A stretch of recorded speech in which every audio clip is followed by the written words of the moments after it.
the Golden Goose. There was once an honest laborer who had 3 sons. The 2 eldest were stout, clever lads, but as to the youngest one, John, he was little better than a simpleton. One day their mother wanted some wood from the forest, and it was the eldest lad who was to go and get it for her. It was a long way to the forest, so the mother filled a wallet with food for him. There was a loaf of fine white bread, and a bit of cheese, and a leathern bottle of good red wine as well. The lad set off and walked along, and after a while he came to the place where he was going, and there under a tree sat an old, old man. His clothes were gray, and his hair was gray, and his face was gray, so he was gray all over. "Good day," said the man. "Good day," said the lad. "I am hungry," said the gray man. "Have you not a bite and sup that you can share with me?" "Food I have, and drink too," said the lad, "but it is for myself, and not for you. It would be a simple thing for me to carry it this far just to give it to a beggar." And he went on his way. But it was bad luck the lad had that day. Scarcely had he begun chopping wood when the head of the axe flew off and cut his foot so badly that he was obliged to go limping home, with not even so much as a faggot to carry with him. The next day it was the second son who said he would go to the forest for wood. "And see that you are more careful than your brother," said his mother. Then she gave him a loaf of bread, a bit of cheese, and a bottle of wine, and off he set. Presently he came to the forest, and there, sitting in the same place where he had sat before, was the old gray man. "Good day," said the man. "Good day," said the lad. "I am hungry," said the gray man. "Have you not a bite or a sup to share with me?" "Food I have, and drink as well, but I am not such a simpleton as to give it away when I need all for myself." The lad went on to the place where he was going, and took his axe and began to chop, but scarcely had he begun when the axe slipped and cut his leg so badly that the blood ran, and he could scarcely get home again. That was a bad business, for now both of the elder brothers were lame. The next day the simpleton said he would go to the forest for wood. "You indeed!" cried his mother. "Is it not enough that your 2 brothers are hurt? Do you think you are smarter than they are? No, no. You stay quietly here at home. That is the best place for you." But the simpleton was determined to go, so his mother gave him an end of dough that was left from the baking, and a bottle of sour beer, for that was good enough for him. With these in his wallet John started off, and after a while he came to the forest, and there was the gray man sitting just as before. "Good day," said the man. "Good day," answered the simpleton. "I am hungry," said the gray man. "Have you not a bite or sup that you can share with me?" Oh, yes, the simpleton had both food and drink in his wallet. It was none of the best, but such as it was he was willing to share it. He reached into his wallet and pulled out the piece of dough. But what was his surprise to find that it was dough no longer, but a fine cake, all made of the whitest flour. The old man snatched the cake from John and ate it all up in a trice. There was not so much as a crumb of it left. "Poor pickings for me," said John. And now the old gray man was thirsty. "What have you in that bottle?" he asked. "Oh, that was only sour beer." The old man took the bottle and opened it. "Sour beer! Why, it is wine!" he cried, "and of the very best, too." And the simpleton could tell it was by the smell of it. But the smell of it was all he got, for the old man raised the bottle to his lips, and when he put it down there was not a drop left in it. "And now I may go thirsty as well as hungry," said John. "Never mind that," said the old man. "After this you may eat and drink of the best whenever you will. Go on into the forest and take the first turning to the right. There you will see a hollow oak tree. Cut it down, and whatever you find inside of it you may keep. It belongs to me, and it is I who give it to you."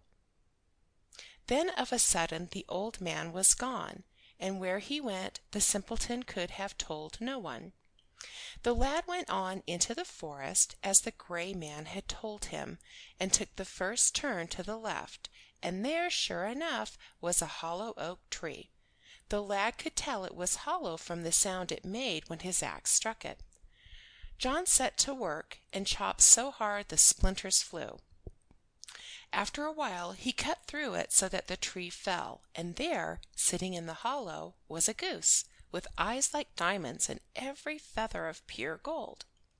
When John saw the goose, he could not wonder enough. He took it up under his arm and off he set for home, for there was no more chopping for him that day.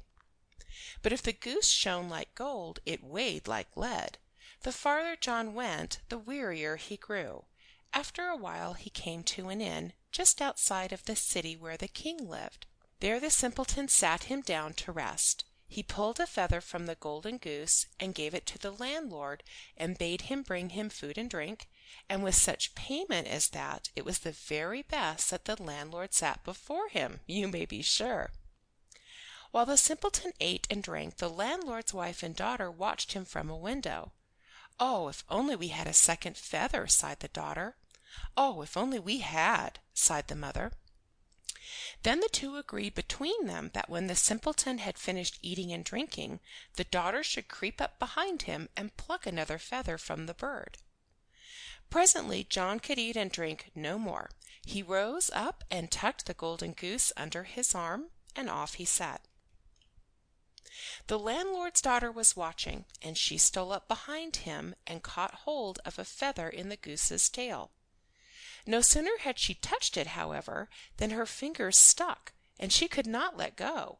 Off marched John with the goose under his arm, and the girl tagging along after him. The mother saw her following John down the road, and first she called, and then she shouted, and then she ran after her and caught hold of her to bring her home. But no sooner had she laid hands on the girl than she, too, stuck, and was obliged to follow John and the golden goose. The landlord was looking from the window. "Wife, wife," he cried, "where are you going?" And he hurried after her and caught her by the sleeve. Then he could not let go any more than the others. The simpleton marched along with the three tagging at his heels, and he never so much as turned his head to look over his shoulder at them. The road ran past a church, and there was the clergyman just coming out of the door. "Stop, stop," he cried to the landlord. "Have you forgotten you have a christening feast to cook today?" And he ran after the landlord and caught hold of him, and then he too stuck. The sexton saw his master following the landlord, and he ran and caught hold of his coat, and he too had to follow. So it went. Everyone who touched those who followed the golden goose could not let go, and were obliged to tag along at John's heels. Now the king of that country had a daughter who was so sad and doleful that she was never known to smile. For this reason a gloom hung over the whole country, and the king had promised that anyone who could make the princess laugh should have her as wife and half of the kingdom as well. It so chanced the simpleton's way led him through the city, and by the time he came in front of the king's palace, the whole street was in an uproar, and John had a long train of people tagging along after him. The princess heard the noise in the room where she sat sighing and wiping her eyes, and as she was very curious she went to the window and looked out to see what all the uproar was about. When she saw the simpleton marching along with a goose under his arm, and a whole string of people after him, all crying and bawling and calling for help, it seemed to her the funniest thing she had ever seen. She began to laugh, and she laughed and laughed. She laughed until the tears ran down her cheeks, and she had to hold her sides for laughing. But it was no laughing matter for the king, as you may believe. Here was a poor common lad, and a simpleton at that, who had made the princess laugh. So now, by all rights, he must claim her for a wife, and half the kingdom too. The king frowned and bit his nails, and then he sent for John to be brought before him, and the lad came in alone, for he had set the people free at the gates. "Listen now," said the king to John.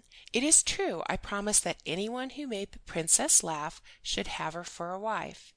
But there is more to the matter than that. Before I hand over part of the kingdom to anyone, I must know what sort of friends he has, and whether they are good fellows. If you can bring here a man who can drink a whole cellar full of wine at one sitting, then you shall have the princess and part of the kingdom, just as promised. But if you cannot, you shall be sent home with a good drubbing to keep you quiet." When John heard that, he made a wry face. He did not know where he could find a man who could drink a whole cellar full of wine at one sitting. He went out from the castle, and suddenly he remembered the old gray man who had given him the golden goose. If the man had helped him once, perhaps he might again. He set out for the forest, and it was not long before he came to it. There, sitting where the old gray man had sat before, was a man with a sad and rueful face. He looked as though he had never smiled in all his life. He was talking to himself, and when the simpleton drew near, he found the man was saying over and over, "How dry I am! How dry I am! Not even the dust of a summer's day is as dry as I." "If you are so thirsty, friend," said John, "rise up and follow me. Do you think you could drink a whole cellar full of wine at one sitting?" Yes, the man could do that, and glad to get it, too. A whole cellar full of wine could be none too much to satisfy such a thirst as his. "Then come along," said John. He took the man back to the castle and down into the cellar where all the casks of wine were stored. When the man saw all that wine, his eyes sparkled with joy. He sat him down to drink, and one after another he drained the casks until the very last one of them was empty. Then he stretched himself and sighed. "Now I am content," said he. As for the king, his eyes bulged with wonder that any one man could drink so much at one sitting. "Yes, that is all very well," said he to the simpleton. "I see you have a friend who can drink. Have you also a friend who can eat a whole mountain of bread without stopping? If you have, you may claim the princess for your wife. But if you have not, then you shall be sent home with a good drubbing." Well, that was not in the bargain, but perhaps the simpleton might be able to find such a man.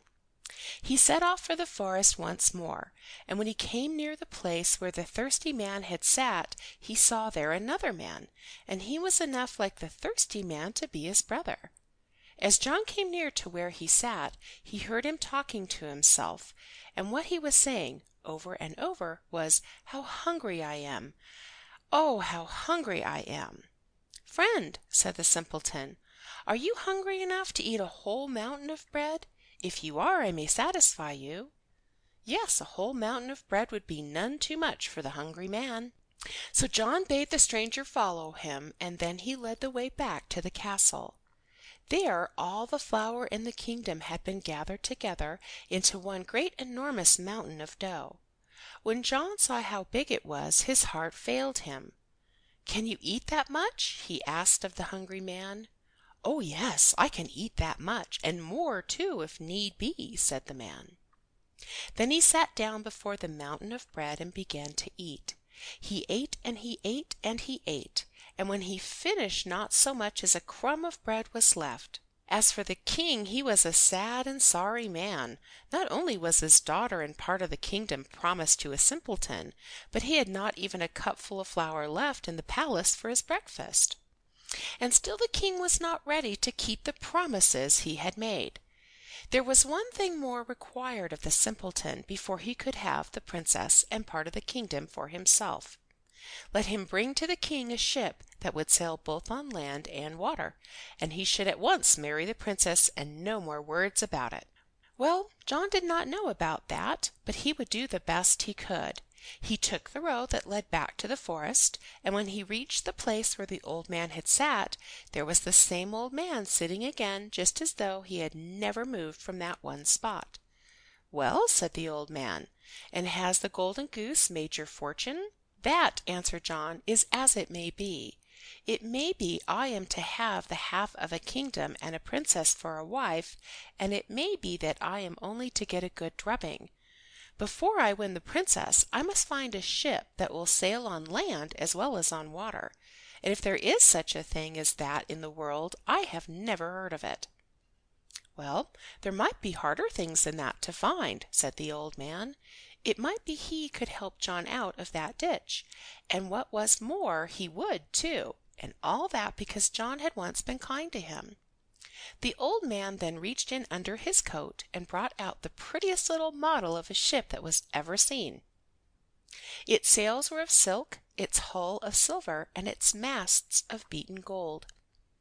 The old man set the ship on the ground, and at once it began to grow. It grew and grew and grew until it was so large that it could have carried a score of men if need be. "Look," said the old man, "this I give to you because you were kind to me and willing to share the best you had. Moreover, it was I who drank the wine and ate the mountain of bread for you. Enter into the ship, and it will carry you over land and water and back to the king's castle.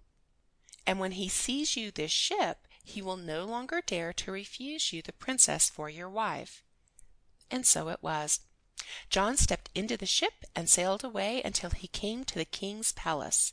And when the king saw the ship he was so delighted with it that he was quite willing to give the princess to the simpleton for a bride.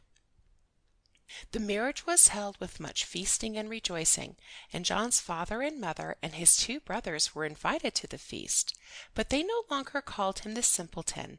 Instead, he was His Majesty, the wise King John. As for the old gray man, he was never seen again, and as the golden goose had disappeared also, perhaps he flew away on it.